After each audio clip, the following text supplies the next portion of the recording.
As a person with a very deep voice, I'm hired all the time for advertising campaigns. But a deep voice doesn't sell B2B, and advertising on the wrong platform doesn't sell B2B either. That's why if you're a B2B marketer, you should use LinkedIn ads. LinkedIn has the targeting capabilities to help you reach the world's largest professional audience.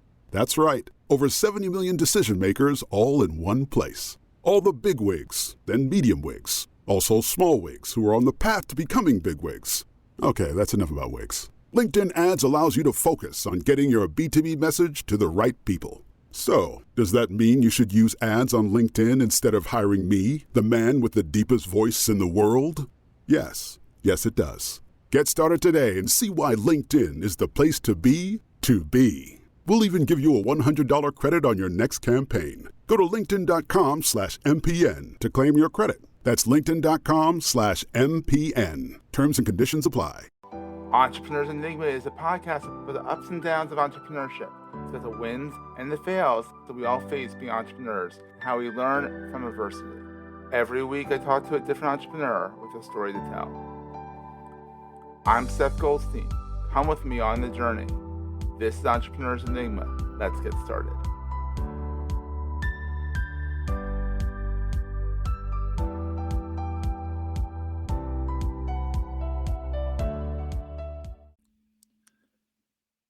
Hey everybody, welcome to another edition of the Entrepreneurs Enigma podcast. I'm your host, as always, Seth. I have Khai Tran with me today, a good buddy of mine. He is the CEO of Penji. Now, if you're in the Philadelphia area, you've probably heard of them. They are a graphic design multimedia shop that is a subscription base.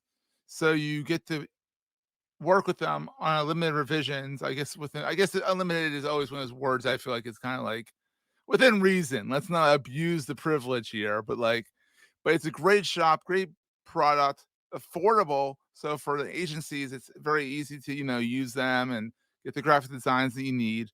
Khai is originally from Vietnam. He's over here now in Philadelphia, the city of brotherly love. I think it's the city of brotherly love and sisterly affection, which is it's very weird. It's like Rhode Island had a weird name until recently too. So, I'm gonna bring Khai in here and we'll get started. Hey Khai, how's it going, buddy? Going fantastic. Yourself, Seth? How are you?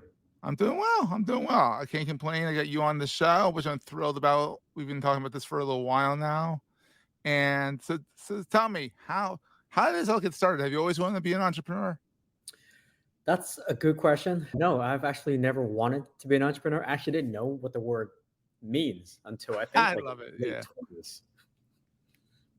So how did this all start? I mean, now you're an entrepreneur. You're the CEO of a pretty successful company in the Philadelphia area. How did it get started? How did this whole thing get started? Long time ago, we were actually based in Camden.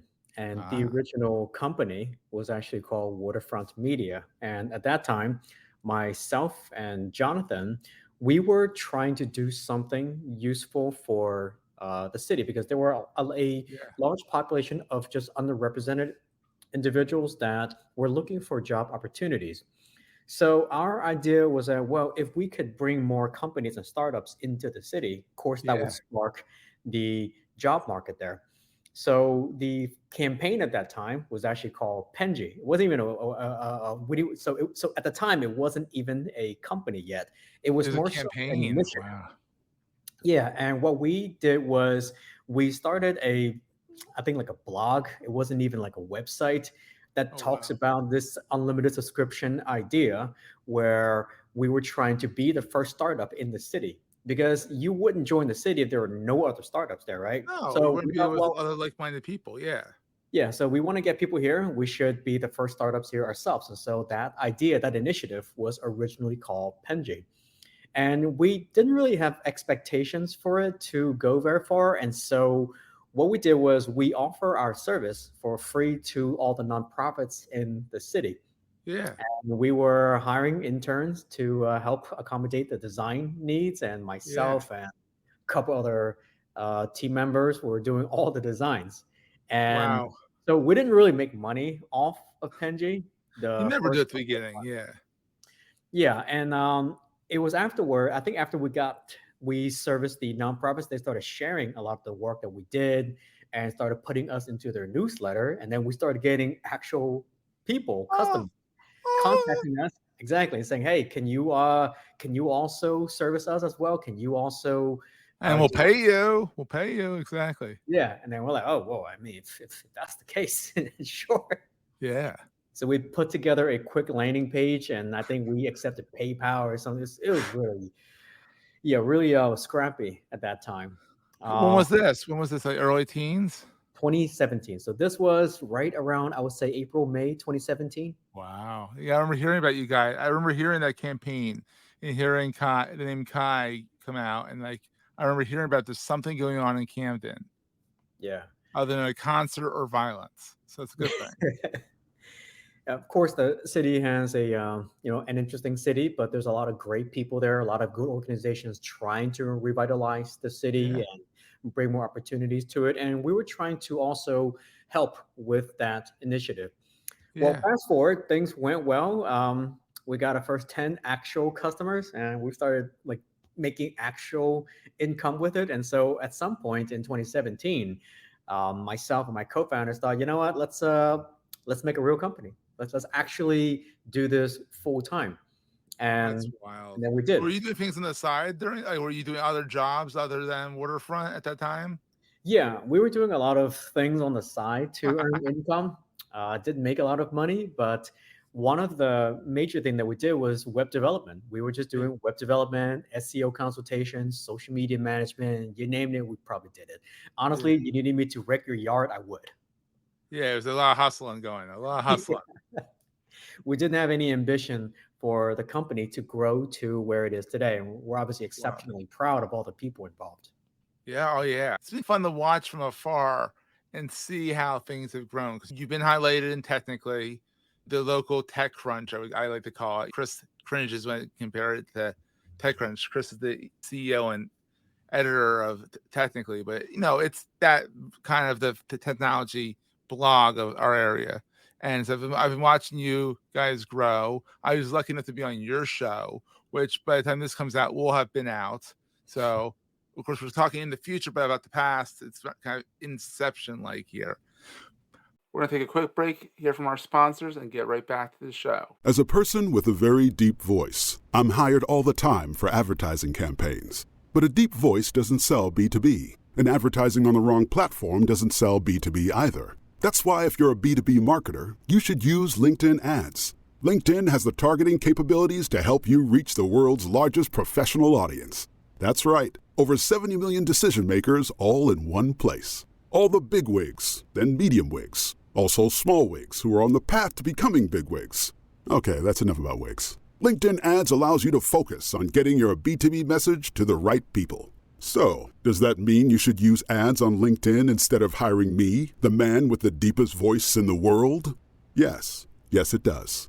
Get started today and see why LinkedIn is the place to be to be. We'll even give you a $100 credit on your next campaign. Go to linkedin.com/MPN to claim your credit. That's linkedin.com/MPN. Terms and conditions apply. You may know you're listening to this show along the Marketing Podcast Network, but did you know there are other great shows on MPN to help your business? Nick Westergaard hosts a great podcast called On Brand. Nick, tell us what these fine folks will get out of listening. On Brand features my conversations with smart marketers and agency professionals, as well as those working for innovative brands like Adobe, Ben & Jerry's, MasterCard, Salesforce, and more. Tune in and you'll learn how to tell stronger stories and build better brands. Amazing. Where can people subscribe? You can go to onbrandpodcast.com, find the show at marketingpodcast.net, or search for On Brand with Nick Westergaard wherever you get your podcasts. That's 2 A's in Westergaard. You heard him. Go subscribe.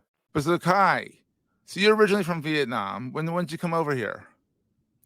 I came over with my family in 93. Oh, so you've been here for a while. Actually, technically, it was January of 94. Oh, to be exact. Long time ago. Literally 29 years ago. Yeah, because you have no accent. Like it's yeah. So how old were you when you came over? I think about 4. Oh yeah, that's the reason why you have no accent. Because yeah, I was so young at that time. You're 4. You're still young. You're still young, but still. So you came over here, and were your parents entrepreneurs at all, or what did they do? So I didn't come here with my parents, actually. My parents had to stay in Vietnam at that time. Let's just say it was a complicated situation. Usually is. My dad couldn't come with my mom. I think that's the long and the short of it, because the program that I qualified to come here, my grandfather, because he fought against the communists during the Vietnam War, that made him Ooh. eligible to bring his immediate family to the States. But immediate means that excludes my mother. So my dad, That's semantics. So that's yeah. So of course he couldn't just leave his wife there and other family members. So he stayed to take care of the remainder of our family. But then is everyone over here now? Yeah. So my parents, all my siblings, everyone's here now. That's great. And then I guess they see where you've come from, where you've gone. You are the American dream here. I mean, look at this. I mean, you're rocking it now. It's great. I remember when we first talked about me being on your show, you're hanging out in your basement, and you had said something very interesting about how, and maybe you can reiterate what that was, about how you stay in the lowest part of you don't turn on the AC if you can help it, kind of thing, like Yeah. immigrant mentality. Yep. My family, we came from very humbling beginnings. We have never been wealthy. And so for me, even though I have a private place that I can call my own now, I still live with that mentality that this is where my family came from. So like, we're just not used to turning the AC on. We just don't turn the heat on. Is it on today? Because right now it's at 98 degrees. It's on today. You're like homage to your past only goes so far. Yeah, I decided to splurge a little bit today and turn on the AC. You gotta treat yourself once in a while. Oh my God. Yeah, it's insane. Like we've been lucky in Philadelphia. It's not been like the South where it's been like 110 all the time. We had a few nice weeks here. I always talk about the weather on this podcast. It's like a side thing on this podcast, but like today is hot. Yeah. And we're in the beginning of, we're like the first week of September, but it's like the end of August was nice, actually. It wasn't too bad. Yeah.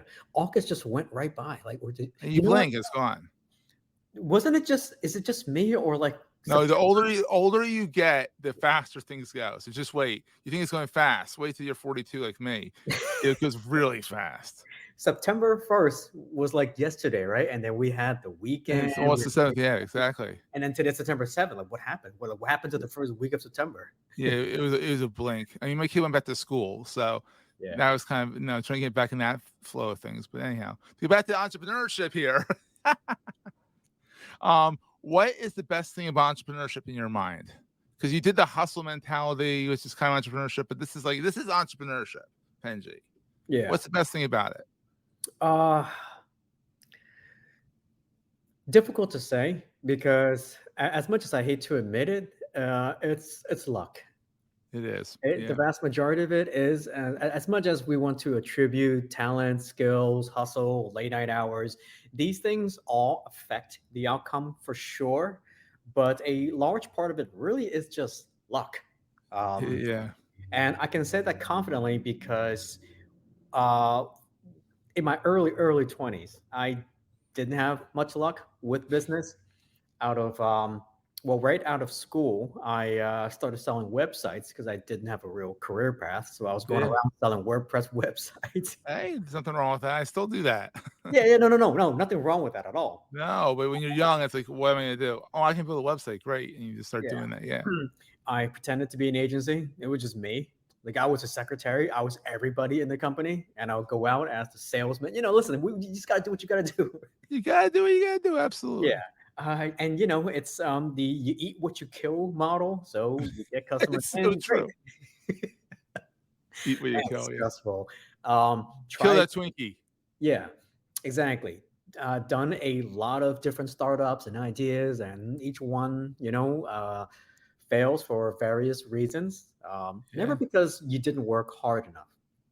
That was rarely the reason. Most of the reason were just outside of your control. People didn't want your product as much as you thought they did. Mm-hmm. Your product, your service was far more difficult to provide than you originally thought. It's always the case. Yeah. And websites, right? The hardest part was not designing or coding the website. It was content. Oh my God, don't get me started on that. Because you put the demo content in for customers, it looks beautiful. And they keep forgetting that you know, what makes the website gorgeous is the content they provide. Yeah. Sometimes it takes years for them to even provide you the Oh my hero God. graphics, the No right. joke. Yeah. Well, good thing with ChatGPT nowadays you can just write it yourself. You can put it in there. At least you get a starting point. You don't have to stare at a blank screen anymore. I mean, that's my biggest thing with my clients. It's like they always say, like, how long does it take to build a website? I'm like 4 to 6 weeks. Sometimes faster, sometimes slower.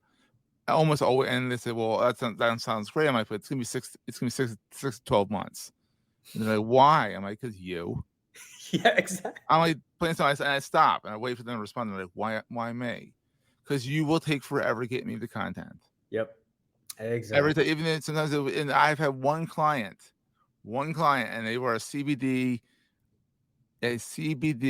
wholesale client, an e-commerce website. So something that you think would take a long time. I got that in 3 weeks. You know why? They had all their ducks in a row. They had everything ready for me. They handed me a binder literally full of stuff. Then I asked for digital, and then it took them another day. But only a day to get me everything digital, and we banged at the site. I tell everyone that story, and I'm like, "But you're not going to do that for me." And they always laugh. So then on the flip side, what is the scariest thing about being an entrepreneur? The scariest thing? That's a great question. For me, it would be losing respect and reputation within your own company. Yeah. It's not a sexy thing to admit, really, but what I found to be most difficult is to be consistent. Because the excitement when the company first started, it's going to wear away very quickly. Oh, it does. And everyone starts their journey as this fun, upbeat, easygoing, very relaxed, attitude. And then once the stress, the anxiety, the challenges starts rolling in, that's when not that you become a different person, but you are required. It's more so like graduating school. Yeah. What you were in kindergarten, how your attitude, the things that you learned, you have to upgrade when you get to fifth grade, right? You're just not the same person. And when you get to high school, of course, the company matures similar to your school journey. Yeah. When you, as the further along you go, you have to change. You do. You can't be. So right now, today, we're over 400 people right now for Penji, and we're just the same company as we were when we had 14 people. No. And of course, it's regretful. The scary thing for me, to answer your question more directly, is how to still maintain respect with everybody as I get stricter and as the company becomes more rigid and more formalized. Yeah, more processes go in place. You're not flying by the seat of your pants as much because you can do that more with 14 people. You can't do that with 400 people. It's like turning the Titanic. Yeah. At 14 people, you didn't have that many things happening at the same time. There weren't that many decisions or problems going on at the same time. But of course, as you grow, the problem keeps multiplying. And the idea that delegation does not make your job easier, that's a completely misunderstanding, right? So at first, you are, let's say, I was the first designer for the company, of course. Of course. Yeah, once you hire designers, I became, of course, the squad leader or design manager. And you thought, well, you have less work. No, you don't have less work. You have more complex work. You have different work. It's different. Exactly. It's just different work. It's a bit more complex. And then once you have your little team, you thought, okay, I'll step back and I'll hire team managers and I should get less work. No, you get even more complex work. And what I noticed is that the larger problems, they always exist. It's just you're not mature enough to know about it. Like a kindergartner doesn't understand that calculus exists. It's waiting for them, right? They have no idea. Very few kindergartners know about that. Exactly, but it's there. Absolutely, yeah. That's wild. That is a very good analogy to the kindergartner. I love that. So what is the most important thing to carry with you all the time? You mean physically or mentally? It can be both. Oh, well, I would say the most valuable thing to carry is a consistent personality. Oh, I like that. Yeah. And what I mean is, whenever anyone at Penji asks me, how was your day? There's one response. Fantastic. There is no other response. It's never good, never great, never okay, never anything. It's always fantastic. So as your company grows, you are expected, like everything is a reflection of me. So if I come in and I'm looking grumpy, grouchy, or I seem to be having a rough weekend, right? Who knows? Yeah. People's opinions of the company could fluctuate as well. So Yeah. I need to always carry a consistent persona, personality, language, everything. Yeah. From I mean, and meeting also to if you meeting. Also, if you highlight this, you're fantastic, it makes you feel fantastic. Yeah. Like psychologically, it's like, you're not just good, you're fantastic. You actually start to believe that. Even if you might not be fully fantastic that day, you're at least working towards that. So that's a good thing. And I So think Khai, if I could expand on that a little bit more. please. So I work nighttime as well. I work with our team here in the HQ office, but I also work with our global team during nighttime. Oh, Other God. big challenge is just not looking tired. I can't look exhausted. When I go to meetings with them, I can't say, "Oh, I'm so tired, so sleepy." It slips once in a while, but you always have to look energetic, and you have to look, and just be your optimistic self, no matter which time of day. Hey, Khai, how are you feeling at 12 midnight? Fantastic. Just to do a line. And they know you're lying through your teeth. Fantastic. Exactly. Yeah. They know that you're lying through your teeth, but they're like, we appreciate your enthusiasm, Khai. Yeah. That's awesome. No, So Khai, where can they find you? Don't. No. Where can they find you online? Where is your main watering hole? Like they can connect with Khai. Emails, always in my inbox. Now, I don't check it throughout the day, but that's where I'm most responsive. And also Penji is Penji. Penji, correct. Yeah. And are you on LinkedIn or like other spots, or are you mainly just kind of head down, working? Yeah, LinkedIn. I have a social media account for everything, but I think where I'm most active would be LinkedIn. Yes, absolutely. So Khai, this is so much fun. I'm so glad we got to hang out on here. You even sidetracked onto the weather a little bit, which is fun. So yeah, likewise, Seth. Fantastic. Yes, and we'll see everyone next time. Thank you, Seth. Fun talking to you. I'll see you. That was a great show. If you're enjoying Entrepreneurs Enigma, please review us in the podcast directory of your choice. Every review helps other podcast listeners find our show. If you're looking for other podcasts in the marketing space, look no further than the Marketing Podcast Network at marketingpodcasts.net.